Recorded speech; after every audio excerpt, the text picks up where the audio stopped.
So whatever mean you prefer, open up Zoom, start a meeting, invite people to the meeting. Then the first thing you want to do is start recording the meeting.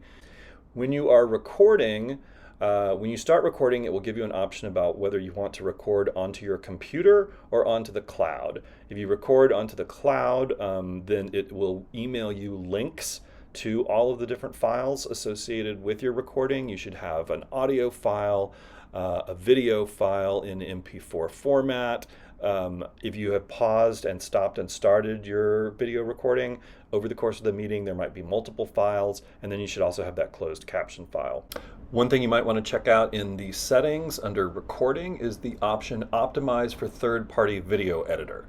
This, if you select this, it's not selected by default.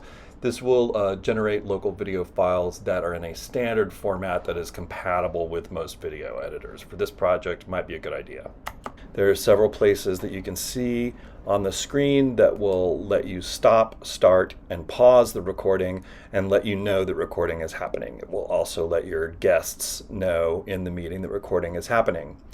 Right next to pause and stop recording, there is a closed captioning option. And if you select that, or if you go into the Zoom settings and go into accessibility, you can see things like setting the language for your captioning. Your captions, you can also set how they will look, what color, what size, things like that. It will also notify everyone in the meeting that captions have happened. And then you will start seeing the captions on the screen while you talk. When you're done with the conversation, but before you close the meeting, look for Save Transcript. If you click that, it's going to add a closed caption file like this, a text file, to all the documents that it saves from your meeting.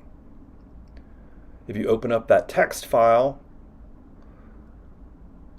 it will show you the transcript, which would look something like this, for example, but obviously with more things in it. You can then cut and paste this into a word processing document of your choice, and then you have an editable transcript.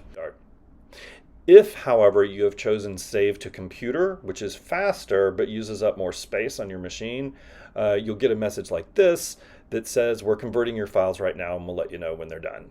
If you are saving it to the cloud, they will send you an email that lets you know when your files are ready to download.